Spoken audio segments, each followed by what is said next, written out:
ఇది కదా ఆఫర్ అంటే ఇప్పుడు ఎంత కొంటే అంత free. V R A fine silver jewellery, Jubilee Hills check post, Hyderabad. ఏమంటే సభ అనేది మేము పిఠాపురంలో పార్టీ అధ్యక్షులు పవన్ కళ్యాణ్ గారు పిఠాపురం ప్రజలకి మనస్ఫూర్తిగా ధన్యవాదాలు తెలుపుకోవడమే కాకుండా మా పార్టీ యావత్ యంత్రాంగం, మాకున్న కమిటీలు, ఎగ్జిక్యూటివ్ బాడీ, వివిధ నియోజకవర్గాల శాసనసభ్యులు, పార్లమెంట్ సభ్యులు అందరం కూడా ఒక కృతజ్ఞతా భావంతో మా పార్టీ అధ్యక్షులు పవన్ కళ్యాణ్ గారిని అంత అద్భుతమైన మెజార్టీతో గెలిపించినందుకు ఈ సభని పిఠాపురం నిర్వహిద్దామని మేము అందరం కూడా కోరాం. దానికి పవన్ కళ్యాణ్ గారు కూడా ఆయనే ముందు యాక్చువల్గా పిఠాపురం చేస్తే బాగుంటుంది అందరం వాళ్ళకి థ్యాంక్ యూ చెప్పాలనే సందర్భం వచ్చింది కాబట్టి చేద్దాం అన్నారు. సో డెఫినెట్ గా ఈ సభ అనేది వాళ్ళకి అంకితం చేస్తూ వాళ్ళు ఏ విధంగా కష్టపడి కష్టకాలంలో కూడా దుర్మార్గమైన గత ప్రభుత్వంలో కూడా ఎదుర్కొని నిలబెట్టారో దాన్ని మేము గౌరవించడానికి ఇది ఒక చక్కటి అవకాశం. అదే విధంగా వర్మ గారు చాలా సీనియర్ పొలిటీషియన్ అండి. ఆయన కూడా సుదీర్ఘమైన ప్రయాణం చేశారు, ఎన్నో ఇబ్బందులు పడ్డారు గతంలో కూడా చూసాం. మనందరం కూడా ప్రతి నాయకుడు రాజకీయాల్లో అటువంటి 5 సంవత్సరాలు ఎవరు కోరుకోరు, అట్లా ఉంటాయని కూడా ఎవరు ఊహించుంటారు.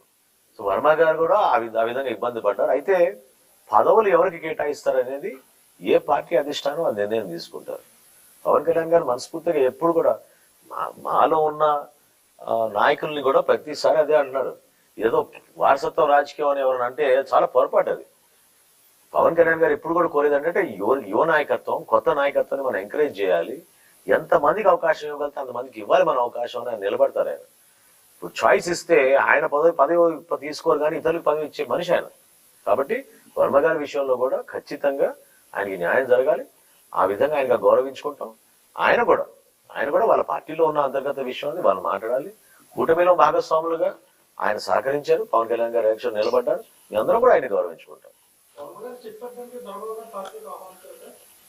లేదండి, దొరబాబు గారు ఎలక్షన్ ముందే వద్దామని అనుకున్నారు, కొన్ని కారణాల వల్ల రాలేకపోయారు. ఆయన మాలో ఒక కుటుంబ సభ్యుడిగా ఉన్నారు. ఆయన చాలా సౌమ్యంగా ఉండే మనిషి. అటువంటి ఆలోచనలు ఏం లేదు. చెక్ పెట్టడానికి అవసరం ఏముంది? ఇది పవన్ కళ్యాణ్ గారి నియోజకవర్గం, ఇక్కడ ఎవరు చెక్ పెడతామండి? కంప్లీట్ గా ఇది పిఠాపురం అనేది పవన్ కళ్యాణ్ గారి అడ్డా. అది ఇంకా దాని గురించి ఆలోచించి అవసరం లేదు. Thank you.